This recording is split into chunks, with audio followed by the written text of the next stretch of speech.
Na dan inauguracije novog predsjednika Joe Bidena, Antifa pokreće nerede. U Portlandu Antifa napada štab Demokratske partije. Prozori i vrata su razbijeni, zidovi isfarbani anti-Biden grafitima. Oni nose zastavu sa sobom.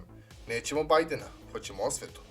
Hladno oružje i molotov kokteli otkriveni su među neredima od strane policije.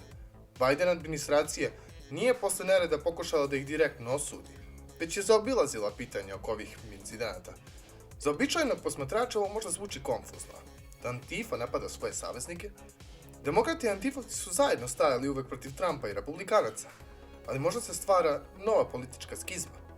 Politički analitičari u Americi govore da su ovi neredi znak razlaza Antife i Demokratske partije, rušeći narativ demokratske kontrole nad Antifom i njihovim uzajamnim savezništvom. MD No, novinar, ekspert za pitanje Antife, govori da Antifa nema pravo savezništvo sa demokratama, već su se međusobno iskorišćavali. Pravi cilj Antife je po njegovom mišljenju rušenje američke demokratije i celokupno društvene, ekonomske i političke strukture u Americi. Njihov cilj je revolucija. Kako je Trump sklonjen sa vlasti, Antifa okreće leđa demokratama i sada napadaju nove predstavnike establishmenta.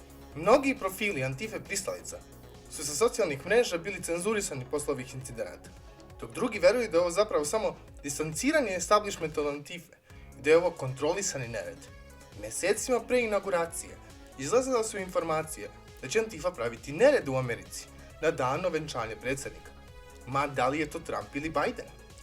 Te kako su vlasti znale da će se ovo desiti, već napravile narativ i sada prave čistku Antife sa ulice, što neki spekulišu da će se desiti tokom Biden vlasti. Jer, kako već skoro godinu dana, BLM i Antifa prave konstantne nerede u Americi, da bi čistka ovih varvara sa ulice bila pogodna za vlast koja dolazi. Neredi su bili tu radi slabljenja Trumpove vlasti i mainstream novine kao i demokrate su ih pasivno podržavali u nasilju ili čak ponekad otvoreno. No, pošto su došli na vlast, ovi korisni idioti moraju se skloniti sa ulice. Demokratama više ne trebaju revolucionari, jer sada su demokrate postale zvanični establishment.